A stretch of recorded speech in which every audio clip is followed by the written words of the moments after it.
সাধাৰণ মানুহৰ বাবে অকল্পনীয়, কিন্তু মুখ্যমন্ত্ৰীয়ে কৈ পেলালে। নিজকে কিহৰ লগত তুলনা কৰিলে মুখ্যমন্ত্ৰীয়ে?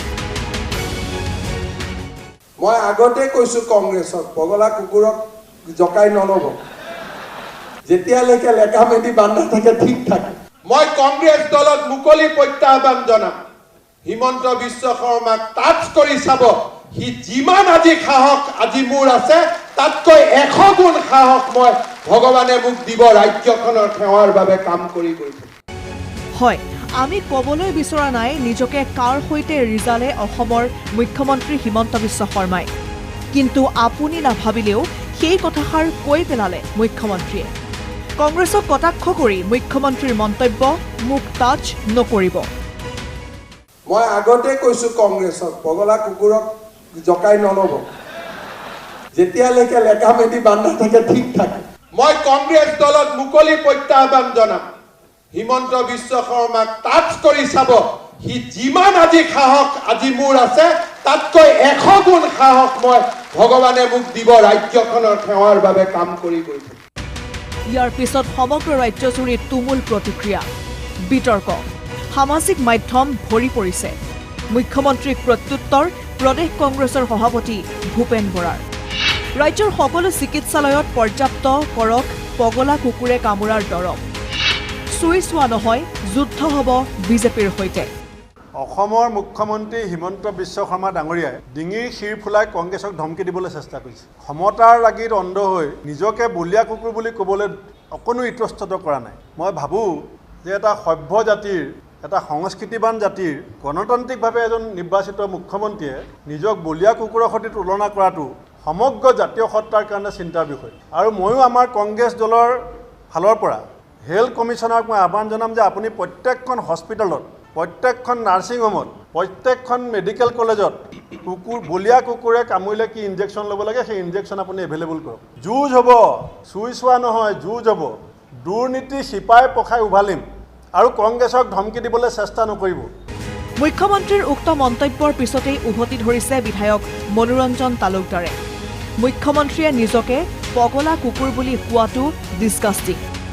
আমি নিন্দা কৰিছোঁ এই কথাৰ। এইটো ডিছকাষ্টিং। এতিয়া গণতন্ত্ৰত বিভিন্ন ৰাজনৈতিক দলক সমালোচনা কৰিবই, আৰু শাসকীয় দলক স্বাভাৱিকতে বিৰোধী পক্ষই বিভিন্ন দলে সমালোচনা কৰে। তাতে তেওঁ উত্তেজিত হৈ পেলাই যিটো কথা ক'লে, নিজকে পগলা কুকুৰ বুলি ক'লে, তেওঁৰ সমান আৰু কোনো বেয়া নহ'ব। এই ধৰণৰ থ্ৰিটেনিং দিয়াৰ কিবা মানি আছে নেকি? গণতন্ত্ৰত এই কথাটো শোভা নাপায়। আৰু তেওঁ এই কামটো কৰিছে, বা আমি এই কামটোত নিন্দা কৰিছোঁ, এনেকুৱা কথাক নিন্দা কৰিছোঁ। বিৰোধী দলপতি দেৱব্ৰত শইকীয়াৰ প্ৰতিক্ৰিয়া। এনে মন্তব্য কৰি কেৱল মুখ্যমন্ত্ৰীৰ সন্মান নহয়, আমাৰো সন্মান লাঘৱ কৰিছে। প্ৰথমবাৰৰ বাবে শুনিছোঁ মুখ্যমন্ত্ৰীৰ মুখত এনে অশ্ৰাব্য কথা। এজন নিৰ্বাচিত জনপ্ৰতিনিধিৰ মুখত এনেকুৱা অশোভনীয়, অসভ্য কথা প্ৰথমবাৰৰ বাবে আমি দেখা পাইছোঁ। মুখ্যমন্ত্ৰী মহোদয়ে এনেকুৱা ধৰণৰ কথা ক'লে তেখেতে যিখিনি নিজকে কৈছে, ৰাইজে সেইখিনিয়ে চাগে বিশ্বাস কৰিবলৈ বাধ্য হ'ব। আৰু সেই গতিকে অলপমান তেখেতে সতৰ্ক হৈ কথা কওক, আমাৰো যাতে সন্মান লাঘৱ নহয়। নহ'লে বিজেপি দলৰ তেখেত নেতা হৈছে, আৰু তেখেতে নিজকে যদি কয় যে মই লেকাম নোহোৱা, মই সেই শব্দটো আনিবই নিবিচাৰোঁ, মানে পগলা কুকুৰৰ লগত নিজকে তুলনা কৰে, তেতিয়াহ'লে কেনেকুৱা লাগিব ভাবকচোন তেখেতৰ সমৰ্থকসকলৰ। একেই কথা বিতৰ্কিত বিধায়ক শ্বেৰমান আলী আহমেদৰ। মুখ্যমন্ত্ৰীৰ এনে অসংলগ্ন কথা আজিৰ নহয়। এনে মন্তব্যৰে মুখ্যমন্ত্ৰীয়ে নিজকে নহয়, সমগ্ৰ দেশবাসীক অৱনমিত কৰিছে। মুখ্যমন্ত্ৰীৰ এই ধৰণৰ কথা, অসংলগ্ন কথা আজি নতুন নহয়। আগতেও তেওঁ ডিচিক কয় ঐ ডিচি, পুলিচক কয় ঐ পুলিচ। ইয়াৰ উপৰি তেওঁৰ কথা বতৰা, চাল চলন মুখ্যমন্ত্ৰীৰ চকীখনত শোভা নাপায়। অতি সম্প্ৰতি যিটো কথা ক'লে পগলা কুকুৰ, আচলতে তেওঁৰ মুখৰ যিটো ভংগী দেখিলেও গম পায় তেওঁ যথেষ্ট নাৰ্ভাছ হৈছে, আৰু সেইকাৰণে তেওঁ এই ধৰণৰ অসংলগ্ন কথাবোৰ কৈ আছে। এইটো আমাৰ গোটেই অসমবাসীৰ কাৰণে লজ্জাজনক।